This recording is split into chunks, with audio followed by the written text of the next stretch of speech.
Boa noite a todos, que Jesus nos abençoe.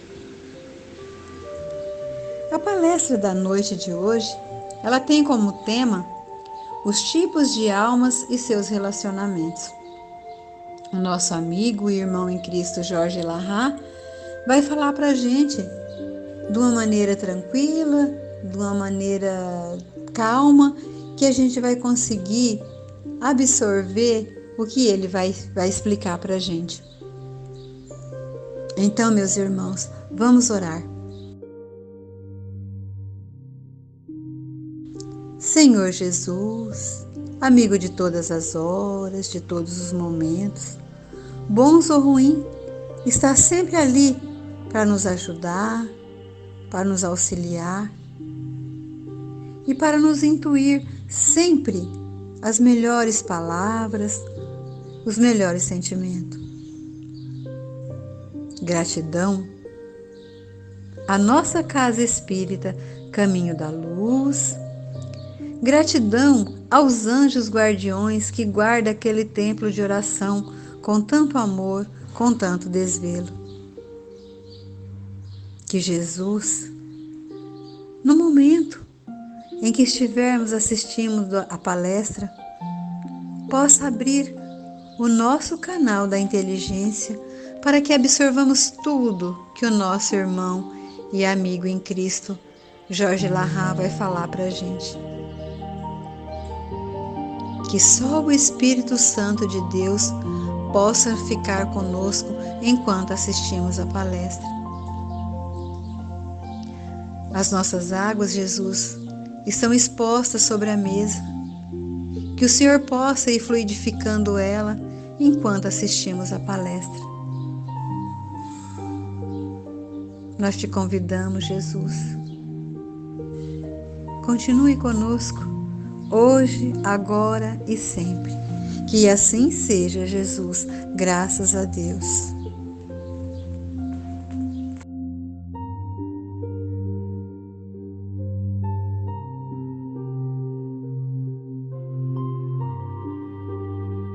Prazer imensamente grande de poder voltar ao nosso grupo, ter a oportunidade de mais uma vez conversarmos sobre esses pontos referentes à doutrina espírita, e principalmente quando nós temos assim essa possibilidade de falarmos de algumas questões que são bem próximas de nós, que são os aspectos referentes à afetividade, ao nosso sentimento e aos aspectos relativos ao nosso dom das energias afetivas.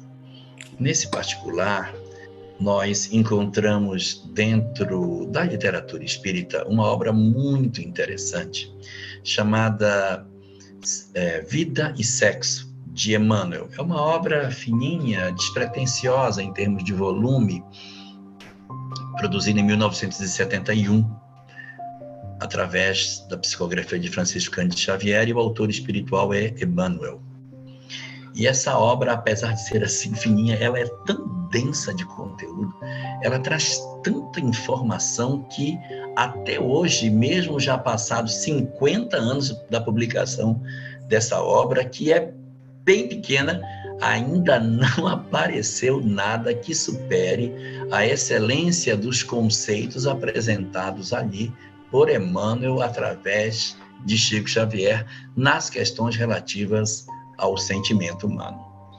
E é exatamente nessa obra, na discussão que a gente encontra dentro dela, que nós vamos encontrar uma divisão que Emmanuel produz na obra, segmentando a humanidade da Terra em dois grandes grupos. Ele diz que existe um grupo de espíritos, uma quantidade grande de espíritos no planeta, as quais ele rotula, conceitua, de almas primárias. O que seriam as almas primárias? Seriam os espíritos que, pelo próprio nome está dizendo, espíritos ainda não amadurecidos do ponto de vista emocional. Eles possuem a parte afetiva, a parte da busca de um parceiro, de um cúmplice do ponto de vista afetivo, baseado em determinadas características que demonstram ainda a fragilidade emocional desses indivíduos. Então ele fala das almas primárias e cria, consequentemente, o reverso da medalha. As almas primárias com um determinado perfil e um outro grupo de espíritos chamado de almas conscientes. As almas primárias seriam bem mais numerosas no planeta Terra do que as almas que seriam chamadas de almas conscientes. O que seriam as almas primárias? As almas primárias, elas se caracterizam por 4 identificações. A primeira delas, seus relacionamentos são efêmeros, muito rápidos. Elas mantêm um relacionamento com alguém e daqui a pouco ela descarta esse alguém e já se vincula a uma outra pessoa. E daqui a pouco não é mais essa, é outra. Então, ela tem uma tendência de relacionamentos fugazes, relacionamentos muito rápidos. Essa é a característica número 1. Característica número 2, além dos relacionamentos serem passageiros, fugazes, também costumam ser simultâneos. As almas primárias têm uma certa tendência para relacionamentos poligâmicos. Além de serem fugazes, ainda se relacionam, além disso, com mais de uma pessoa ao mesmo tempo. Característica número 2. Característica número 3 das almas primárias. Escolhem os seus parceiros pelos seus atributos físicos. Então, quando eles vão eleger alguém para se complementar do ponto de vista afetivo, o grande elemento de avaliação se aquela pessoa pode ou não nos completar do ponto de vista afetivo está fundamentalmente relacionado com os aspectos físicos, com a beleza física, os atrativos físicos que esse indivíduo possa ter, é o elemento julgador do interesse ou não pelo parceiro. E a quarta das características que são apresentadas por Emmanuel é que esses espíritos não possuem interesse pelos aspectos espirituais da vida. Eles são, de certa maneira, indiferentes aos valores do espírito. As discussões sobre mudança interior, autoconhecimento, não. Eu quero a posse dos bens materiais, eu quero usufruir da vida, eu quero a horizontalidade da existência, eu quero usufruir apenas dos aspectos materiais que a vida possui. É isso que me interessa. Os aspectos espirituais não me dizem muito respeito. Então, essas são as almas primárias. E as almas conscientes são exatamente, no dizer de Emmanuel, o reverso da medalha. Quem seriam eles? Ao invés de relacionamentos fugazes, relacionamentos duradouros. Ao invés de relacionamentos poligâmicos, relacionamentos monogâmicos. Ainda que eles tenham mais de um parceiro durante a existência, a tendência é que seja um de cada vez em relacionamentos longos. Ao invés de escolher os seus parceiros pelos atrativos físicos, por aquilo que o corpo físico possa oferecer, os aspectos morais são pesados na decisão do parceiro. Uma pessoa bela, mas de um comportamento, um elenco de condutas desagradáveis, não é considerado um parceiro adequado em função dos valores morais que o indivíduo apresenta. E a quarta característica, no aspecto da espiritualidade, nós vamos encontrar aí um número grande, de espíritos na condição de almas conscientes, embora pouco numeroso em relação às almas primárias, que possuem na parte da espiritualidade interesse pelos valores do espírito, gostam de discutir, de aprofundar, de interrogar, de conhecer os aspectos relacionados ao amor e ao divino, aos aspectos da espiritualização do ser, ao invés de procurar apenas os aspectos mais imediatos da existência física. Então você tem aí as almas primárias numa determinada circunstância e tem as almas conscientes num outro patamar. E entre esses dois mundos, das almas conscientes e das almas primárias, um exército em transição, oferecendo em condições maiores ou menores uma espécie de dualidade dessas características, em que você pode ver indivíduos caminhando, abandonando a condição de serem almas primárias e já se ensaiando para produzirem em si características mais aproximadas das almas conscientes. Então, o que é que eu vou encontrar dentro desse cenário? Espíritos que, por exemplo, se tornam almas que promovem relacionamentos duradouros, mais longos, que se dedicam a uma pessoa em particular, mas que não querem saber nada de espiritualidade e também não estão interessados nos aspectos morais, mas sim nos aspectos físicos.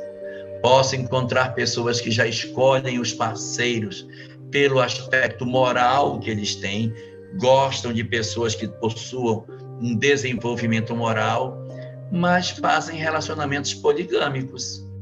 Mas eu tenho vários parceiros, mas eu escolho pessoas pelas qualidades intelectuais que elas têm, não pelos aspectos físicos. Então, são seres em transição, nessa metamorfose de almas primárias na direção das chamadas almas conscientes. Então, a gente pode observar dentro disso que a humanidade terrestre ela tem uma grande quantidade de espíritos como almas primárias, um pequenino grupo na condição de almas conscientes e uma quantidade imensa de pessoas caminhando na direção dessa nova realidade, na expectativa de absorver os valores do espírito e assim oferecer a si próprio as condições mais adequadas para o processo de crescimento espiritual que a vida nos pede para viver. E assim, essas almas conscientes ou primárias, elas não se encontram somente encarnadas.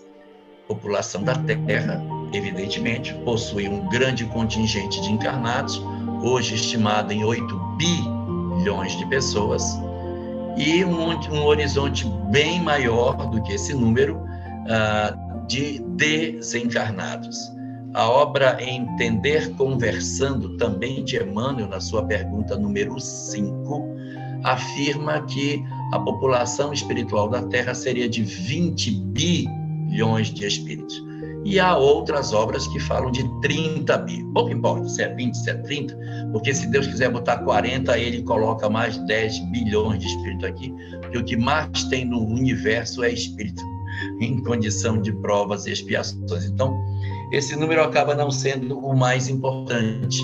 O mais importante aqui é nós enxergarmos que, além da humanidade terrestre, que possui todos esses matizes em termos de conduta, nós temos também os desencarnados que se somam ao nosso contingente planetário, promovendo dessa forma o fenômeno do desequilíbrio nas áreas da sexualidade, porque não são só os estímulos materiais que nós recebemos para as condutas que nós temos a chance de presenciar na nossa sociedade, mas é também a possibilidade de nós somarmos a esse mar de influências materiais que a gente recebe pela mídia, pelas conversas, por todos os instrumentos que a vida material possui, nós ainda temos a perturbação espiritual que se soma à perturbação física, estimulando o indivíduo a determinadas práticas,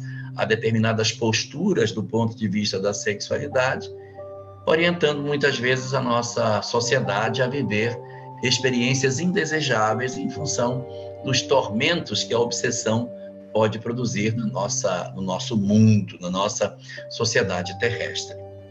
E daí que, observando o que existe de disponível hoje na literatura espírita, a gente tem a informação de que nesse período de transição planetária, o processo de perturbação na área afetiva aumentou. É porque vocês são muito jovens, vocês não sabem, mas não era assim antigamente, não. Se você batesse uma fotografia da sociedade há 40, 50 anos atrás, você perceberia um outro formato, um outro modelo de relacionamento, uma outra estrutura no fenômeno da afetividade, da entrega de pessoas para pessoas. Mas quando você vive apenas o momento presente que a gente está vivendo, alguns de nós podemos ter a ideia de que sempre foi assim, mas não é verdade. Houve uma mudança muito grande nos últimos anos, em função da pressão espiritual que nós passamos a sentir. E aí, em função dessa pressão espiritual, as almas que eram primárias estão ainda mais entregues aos seus instintos. E aqueles que estavam nesse fenômeno de migração para um estágio mais desenvolvido na compreensão da sexualidade, estão sofrendo uma pressão espiritual enorme. E alguns deles, que não conseguem manter a lucidez dos seus bons propósitos, estão se sentindo, de alguma maneira, envolvidos pelas energias perniciosas do além e, através disso, vivenciando determinadas práticas que, para os nossos momentos atuais de transição, se tornam profundamente indesejáveis. Somando-se a isso, no nosso período de transição planetária, também se dá o reencarne coletivo de uma série de entidades profundamente perturbadas na área da sexualidade. E por que essas entidades reencarnam? Elas reencarnam com um duplo fim, por ela e por nós. Por elas, porque é uma chance de transformação. São almas profundamente equivocadas em diversas áreas, na área do materialismo, na área do poder, na área da intolerância. E aí, nessa intolerância, tem intolerância política, intolerância racial, intolerância religiosa, vários indicativos do processo de perturbação, e a área da sexualidade inserida por dentro dessa questão. Nós pegarmos a obra Ceareiros de Volta, na sua página 29, nós iremos encontrar uma mensagem de Albano Couto, intitulada Os Fantasmas da Mente, na qual Albano Couto elenca 3 grandes motivos de queda do ser humano no mundo. Uma, o materialismo. A segunda, o gosto pelo poder. E a terceira, a sexualidade desregrada. E aí, quando você observa os grandes instrumentos de queda no presente, você vai perceber que Albano Couto estava certo. Esses fantasmas da mente estão nos rondando de maneira muito efetiva nos dias atuais, e muitos deles estão encarnados na Terra para trazerem ideologias perturbadoras, acenando com falsas promessas de felicidade, iludindo uma quantidade sem número de indivíduos que, ainda frágeis do ponto de vista afetivo, acreditam encontrar a felicidade na exaustão dos sentidos e na prática de determinadas experiências no campo da sexualidade, que no final de todas as contas não oferece ao homem, não entrega para a criatura humana exatamente aquilo que prometeu, abandonando os seres num processo de dor, de lassidão, de tristeza, e empurrando muitos para processos depressivos, de ansiedade, quadros dolorosos que têm muito a ver com a desconstrução dos nossos sentimentos, o desaparelhamento das nossas condições emocionais, e que produzem em nós, portanto, dores muito profundas em virtude dessas entidades perturbadoras que se inserem no nosso mundo, nos impulsionando para determinadas práticas equivocadas. Qual é o resultado de tudo isso? O resultado é que nós temos almas primárias, almas conscientes, almas em transição encarnadas na Terra. E do lado de fora nós temos almas perturbadoras, estimulando o processo de assodamento do fenômeno da obsessão na área da sexualidade, e um conjunto de entidades profundamente inteligentes e desequilibradas reencarnando na Terra para terem para si próprios a chance de se libertarem dos seus processos de perturbação, e muitos estão conseguindo e muitos não, e oferecendo a nós a possibilidade de demonstrarmos de maneira cabal se nós estamos, de fato, comprometidos com um processo de mudança, ou se nós ainda nos sentimos atraídos pelos seus convites, pelas suas propostas, nos fazendo com que, de repente, nós nos revelemos a nós próprios e façamos um contato com o nosso eu mais profundo, percebendo de maneira inequívoca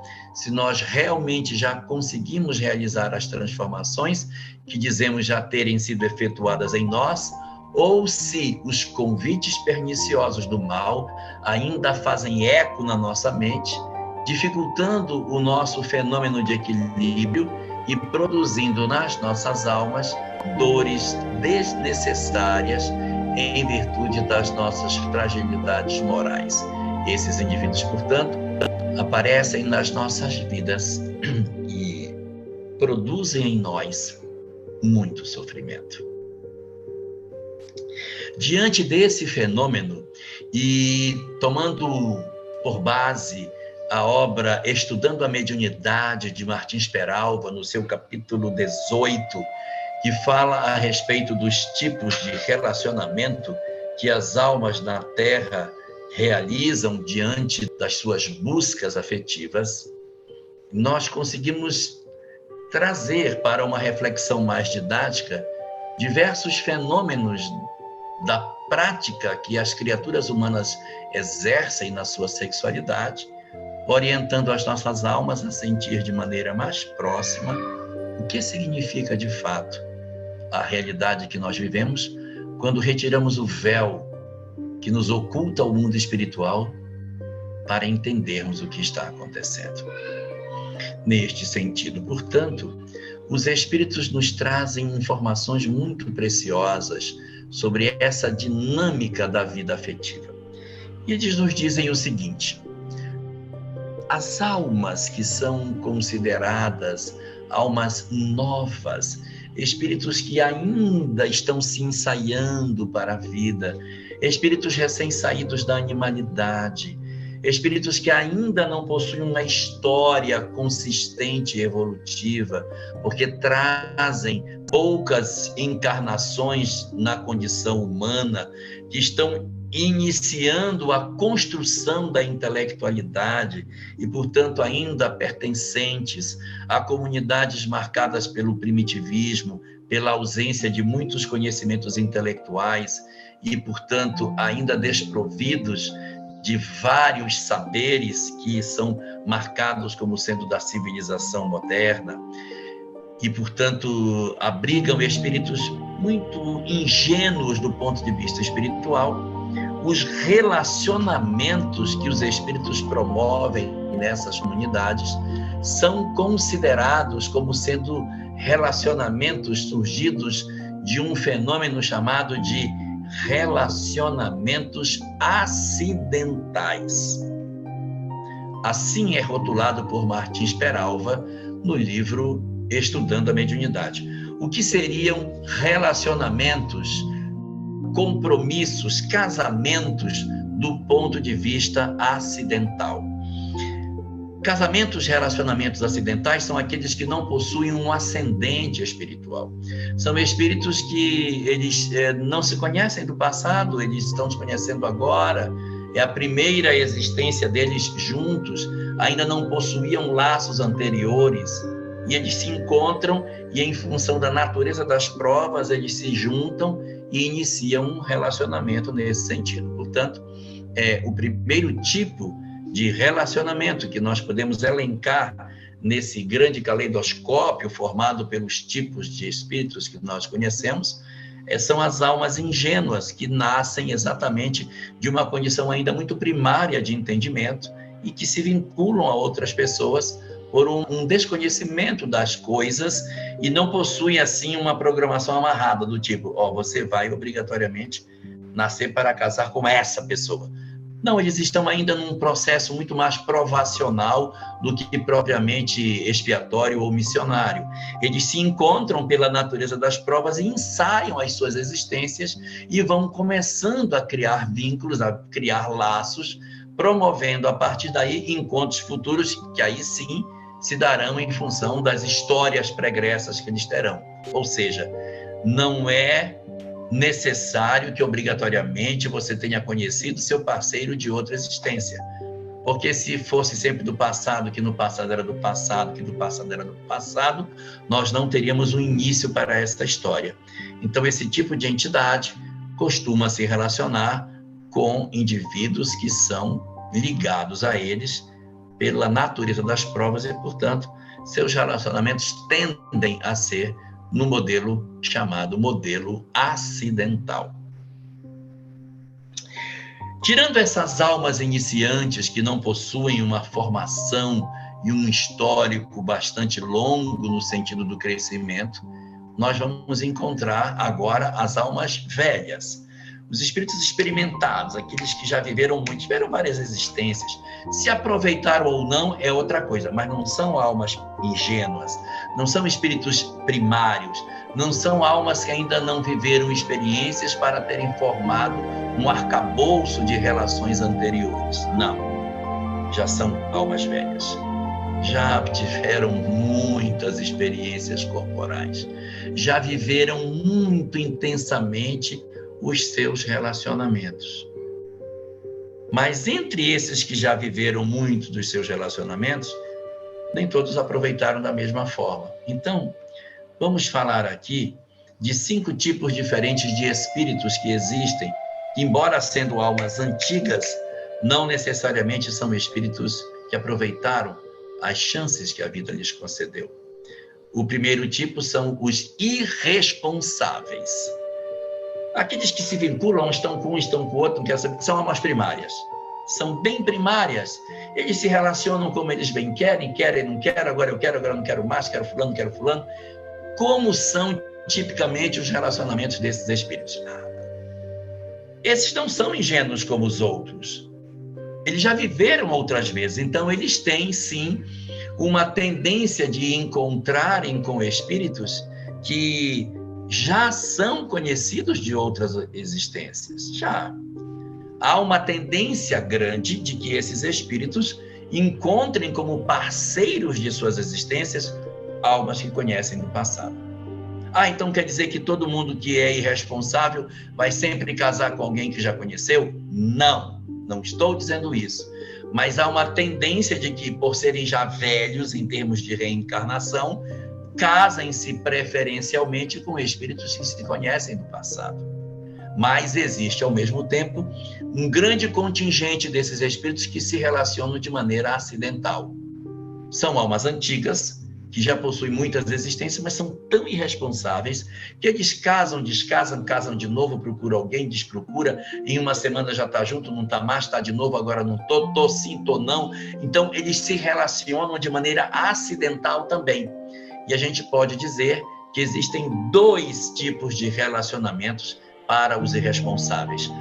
Os casamentos acidentais, igual o que tinha para as almas ingênuas, conhecendo no agora, não conhecia no ontem, me senti atraído e me relacionei, ou casamentos que a história vem do ontem, vem do passado, mas não são casamentos tipicamente felizes.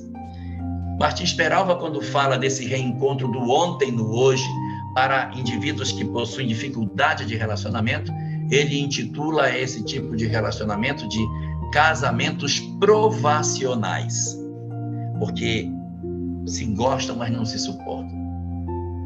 Vivem juntos e se desgastam, brigam, se odeiam, se machucam e se separam. Mas sentem uma carência imensa do outro e parece que é uma relação que não se acaba. Fica arrastando anos afora as emoções do passado no presente. Casamentos provacionais. 2 almas sofridas que se gostam e que se juntam no futuro, mas que têm uma relação muito atritada. Reparem que é diferente do primeiro caso. No casamento acidental, não conhecia do passado. Houve uma atração e houve uma comunhão. Nesse agora segundo caso, que é um dos tipos de casamento para os irresponsáveis, eles se encontram em virtude do quê? De serem almas que se conhecem do passado. Mas eles têm muitos dramas. Eles são espíritos muito perturbados. E, portanto, por causa disso, eles têm relações muito conflituadas, mas por baixo da mágoa existe muito amor. Naquele modelo daquela antiga música que dizia: Eu não presto, mas eu te amo. Eu não presto, mas eu te amo. Um terceiro tipo de espírito são as almas perversas. Os irresponsáveis são só irresponsáveis. Os perversos agem com intencionalidade. Cruéis, duros, espíritos, de certa maneira, que criaram muitas dores no seu caminho. Não necessariamente na área da sexualidade, mas podem ser homens de poder que oprimiram, que desgraçaram pessoas. Então, quando você tem indivíduos que possuem esse tipo de personalidade, de trazerem histórias bastante dolorosas, nós podemos dizer que são almas perversas. Os espíritos maus, perversos, são almas velhas também, porque se não fossem velhos, não teriam tempo para ter tanta maldade. Se são maus, é porque são inteligentes, mas não souberam usar o livre-arbítrio. Que tipo de relacionamento as almas perversas costumam apresentar? Basicamente, 3 tipos. O casamento pode ser acidental? Pode, as almas perversas podem ter casamento acidental, mas não é o mais esperado. Existe, principalmente nos dias que nós estamos vivendo, de criaturas que possuem uma dificuldade grande de manter uma coerência nas suas relações afetivas. Nós estamos vendo muitos casamentos acidentais nos nossos dias atuais. As almas perversas, sim, podem ter esse tipo de casamento que é do hoje, é do agora. As almas se juntam, se buscam e nesse momento presente, sem terem conhecimento anterior, elas se conectam e fazem relacionamentos afetivos. Mas não é o mais esperado para esses espíritos que já possuem uma longa caminhada. O mais esperado para eles é que haja casamentos provacionais. O que seria isso? Casar com indivíduos que eu conheço do passado, mas que a relação é muito complicada. E por que casa? Porque se gosta, gente. Se sente atraído, mas tem dificuldade de conviver. Eu queria tanto ver com você, mas eu não suporto conviver com você, mas eu gosto de você. E essa dualidade de luz e sombra faz esses relacionamentos difíceis, mas necessários para o amadurecimento do amor. Então, para as almas perversas, os casamentos mais típicos nesse sentido seriam os casamentos chamados de provacionais. E há um terceiro tipo que são apresentados pelos espíritos para essa condição das almas perversas, que são os chamados casamentos sacrificiais. Não são tão comuns de acontecerem, porque esses casamentos exigem uma alma luminosa que vem socorrer o que ficou para trás. Casamentos sacrificiais para almas perversas é que outro e não ele venha em socorro do que ficou na retaguarda. É como, por exemplo, o casamento de Lívia e Públio Lentulus. Quem era o Públio? A alma perversa. Aquele que na encarnação anterior arrancava os olhos das pessoas. Mas ele recebe como parceiro Lívia, que se apresenta como se fosse um anjo, que o resgata da escuridão das trevas e vem oferecer a ele uma nova oportunidade de estarem juntos para que consigam construir uma nova história de amor e ela consiga exercer o papel de resgatá-lo das sombras. Casamento sacrificial. Um espírito que se levanta, mas que ama um que está nas sombras e que reencarna para oferecer a mão ao que está na retaguarda para que os dois se levantem. Almas perversas, portanto, podem ter casamento acidental, uma possibilidade, com muito mais possibilidade de casamentos provacionais, mas podem ter também casamentos sacrificiais, desde que alguém se apresente para serem espíritos dedicados ao trabalho de socorrer o companheiro que ama, mas que ficou para trás. Um outro tipo de almas antigas, experimentadas, que estão encarnados na Terra são as almas enlouquecidas que foram liberadas durante a transição. Quem são esses? Espíritos endurecidos, almas marcadas pelo ódio, pelo desamor, espíritos problemáticos demais, mas que precisam renascer, são nossos irmãos, precisam de uma chance de progresso. Almas com essa característica necessitam da reencarnação. E no dizer dos espíritos, 3 tipos de circunstância podem lhes ser oferecido. Eles são profundamente enlouquecidos e, portanto, podem se dar aos casamentos acidentais em função da impulsividade, da característica dolorosa que eles possuem dentro dos seus corações, podem se vincular a pessoas que não estavam programadas pela impulsividade dos seus sentimentos. Podem também ter casamentos provacionais, sim, podem. Eles possuem ainda muitos laços para resolver, muitas mágoas, muitos ódios, e podem se relacionar casando com pessoas do seu passado, mas que são espíritos que não conseguem ainda se amar em plenitude e vivem relacionamentos bastante atritados. E podem também ter, tal como o tipo anterior, o terceiro tipo de casamento, que são os casamentos chamados de casamentos sacrificiais, no qual espíritos de situações bastante elevadas se comprometem para resgatar os que estão nas sombras. Ai, quantas histórias desse tipo nós temos, de espíritos numa condição bem mais elevada, que vêm socorrer o que ficou para trás. Como, por exemplo, o caso de Semíramis e Nabucodonosor, em que ela vem para resgatar o seu parceiro, na expectativa de colocá-lo de volta em uma condição satisfatória espiritualmente.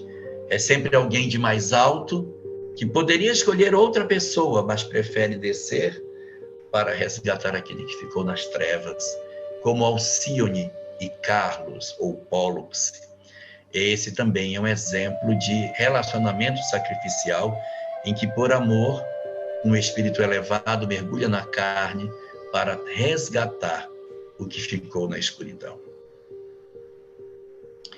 Um penúltimo tipo para a nossa conversa de hoje são as almas em conscientização. Não são espíritos luminosos, não são almas maravilhosas, mas já possuem uma boa caminhada em termos de compreensão da vida. Sim, são espíritos que já conseguem fazer uma estrada boa de evolução do ponto de vista afetivo. Tem defeitos? Tem, mas já possuem muitas conquistas. Que tipos de relacionamento, de casamentos pode ser esperado para esse tipo de espírito? 4 tipos diferentes. Eles podem ter casamentos acidentais. Pode, mas é muito difícil. É raro que isso aconteça. Espíritos em processo já de crescimento e de conscientização poderão até ter casamentos acidentais, mas não é o esperado. É raro que isso aconteça. Não é o mais provável. Eles, por estarem em processo de conscientização, poderão ter casamentos provacionais, estão em conscientização, não estão resolvidos. Sim, pode ser bastante abundante entre ele o reencontro de almas compromissadas do passado, tentando resolver as questões do presente. Além desses casamentos provacionais, também possuem casamentos sacrificiais, em que eles são os que vão para buscar, já não são mais os que recebem o outro que vem resgatar. Esses são os resgatadores que dizem: eu vou descer para buscar fulano. Então, os casamentos sacrificiais são bastante esperados nas almas em processo de conscientização. Não são ainda almas luminosas, mas conseguem fazer bons trabalhos nesse sentido. E eles começam, então, já nesse grau de evolução, a viverem um outro tipo de relacionamento lindo, chamado por Martins Peralva de casamentos afins. Espíritos que se juntam por afinidade do passado no hoje, reencarnam na Terra para viverem casamentos harmoniosos. Mas o que vem fazer esses caras na Terra? Casamento harmonioso aqui na Terra? Que isso? Local de sofrimento? Mas tem. Não é muito comum na Terra, mas tem casamentos afins. Almas que se gostam, que se buscam, que se doam e que vivem uma vida de dedicação um ao outro. Casamentos afins não significa que eles concordem o tempo todo com tudo, mas a tônica dominante da relação é a afinidade. E se eles reencarnam na Terra sem graves compromissos na relação do casal, é porque está em outra área o conflito. Pode estar nos filhos que eles terão, na situação econômica, nos dramas sociais, nas dificuldades de saúde que eles atravessarão durante a vida. E aquela união vai ser muito importante para o êxito daquilo que eles virão desempenhar em termos de provas em outras áreas que não é a área afetiva. Na área afetiva pode estar até razoavelmente resolvido. Os conflitos virão de outras áreas do comportamento. E, por fim, o último tipo de almas velhas são as almas conscientes. Espíritos já experimentados na vida, compreendedores da lei de Deus e que, portanto, se reúnem por laços de verdadeiros sentimentos muito positivos para realizarem na Terra grandes tarefas de socorro. Que tipos de relacionamentos são esperados para casamentos, para almas conscientes? Acidentais? Não casarão acidentalmente. Provacional? Não terão casamentos provacionais, eles não estão em conflito com ninguém. Então, que tipo de casamentos eles têm? Preponderantemente, casamentos sacrificiais. Eles são as almas divinas que descem como anjos para resgatarem da escuridão os seus grandes amores. Vivem experiências silenciosas de resgate daqueles que, de certa forma, não compreendem o seu empenho e que seu processo de esforço, às vezes, nem é percebido durante a existência. Mas depois, o indivíduo promove um crescimento muito grande pelo exemplo deixado. Olhemos o caso de Lívia e Públio. Se nós batermos uma fotografia de Públio no começo do livro e batermos uma fotografia dele no desencarne de Lívia, muito pouco foi a deflexão de personalidade que ele fez, podendo alguém dizer que o esforço dela foi em vão. Experimentou todas as dores e nem mudou o marido. Mas aguarde. O que se segue depois da desencarnação dela, as dores que vão moendo o coração do senador, conseguem êxito no final da existência em que ela vem resgatá-lo, mostrando que sim, o esforço das almas conscientes nos casamentos sacrificiais são capazes de produzir extraordinários frutos. Segundo tipo de casamento para as almas conscientes são as almas que se casam por interesses afins. Muito comum. Elas se reúnem na Terra com outros que são afins para realizarem um trabalho em prol da família que eles estão vivendo. Eles vão viver em outras áreas, são espíritos de uma certa evolução e que aproveitam a afinidade para fazer os seus vínculos. E, por fim, um último tipo de casamento apresentado por Martins Peralba, chamado casamentos transcendentais, marcados por um objetivo de encontrar com outro alguém na condição de alma consciente para juntos exercerem uma atividade que não tem nada a ver com o lar em si, mas com a majestosa tarefa em prol da humanidade ou de uma coletividade. Encontramos isso, por exemplo, em alguns sacerdotes da Igreja Protestante que, com suas esposas, realizam trabalhos maravilhosos de socorro a determinadas comunidades, de evangelização, de socorro aos que padecem, e juntos realizam tarefas lindas em que transcendem a própria função do casamento.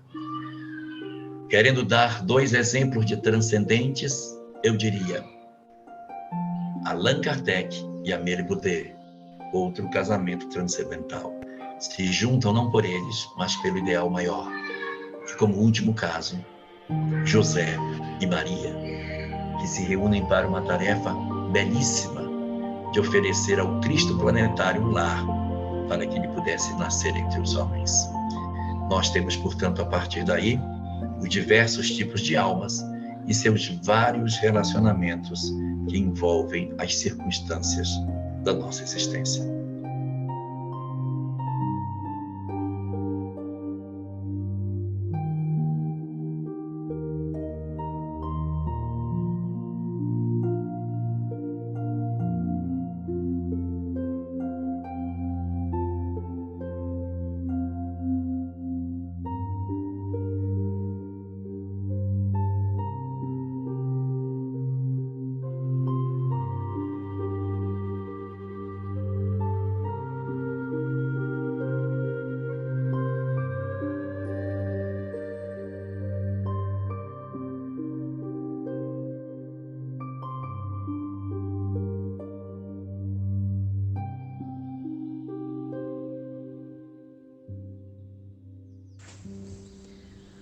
Meus irmãos, depois de acabarmos de ouvir essa palestra com tantos ensinamentos em torno do Cristo Jesus,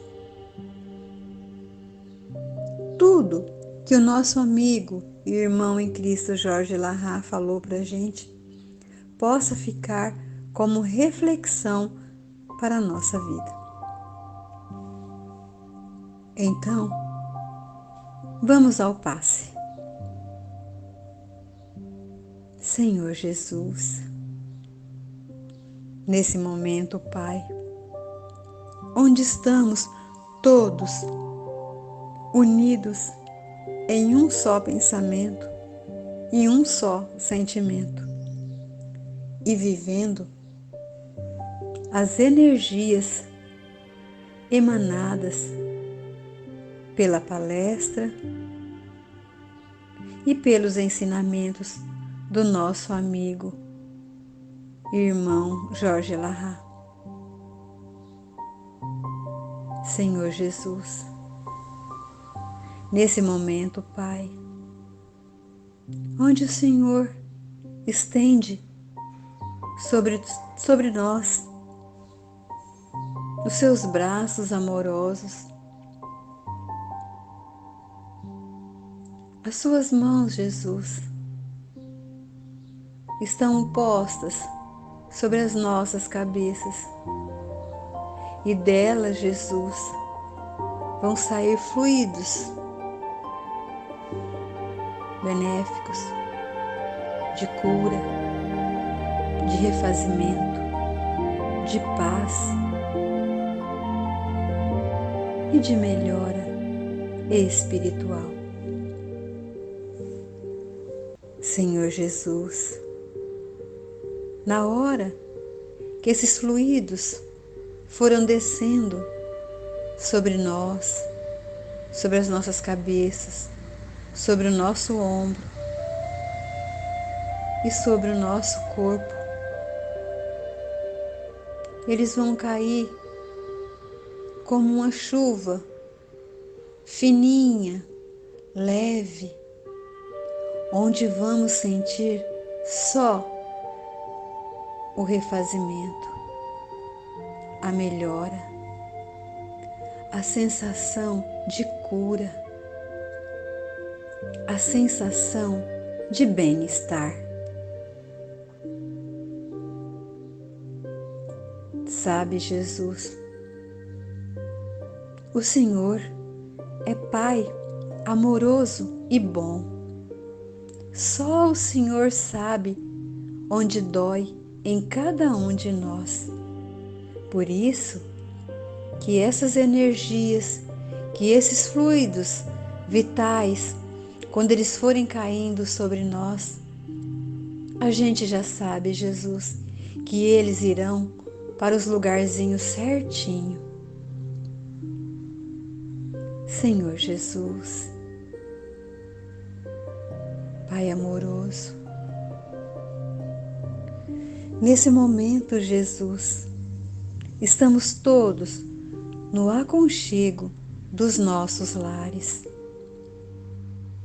Que o Senhor possa colocar em volta das nossas casas um cordão fluídico, luminoso, de energia protetiva e cuidadora, para que nenhum mal, Jesus, nenhuma energia deletéria possa passar por esse campo magnético protetor. Senhor Jesus, eu pego, Jesus, ainda todos esses meus amigos e coloco nos seus braços amorosos, porque eu sei, Jesus, que o Senhor vai deixar eles saírem de lá, desse abraço, só quando estiverem completamente refeitos de todas as suas dores, de todos os seus males. Senhor Jesus. Como é bom, Jesus, sentir o seu abraço protetor. Quando o Senhor nos abraça, Jesus, sentimos a nossa alma leve, em paz, tranquila. Conseguimos, Jesus, sentir até o seu cheirinho, Jesus, de paz, de acalento. Senhor Jesus, nesse momento, Pai, nós te pedimos, continue conosco, que o Senhor possa, Jesus, também colocar nas nossas águas que estão expostas sobre a mesa o remedinho necessário para que continuemos o nosso tratamento. Então, Pai, fique conosco, hoje, agora e sempre. Que assim seja, Jesus, graças a Deus.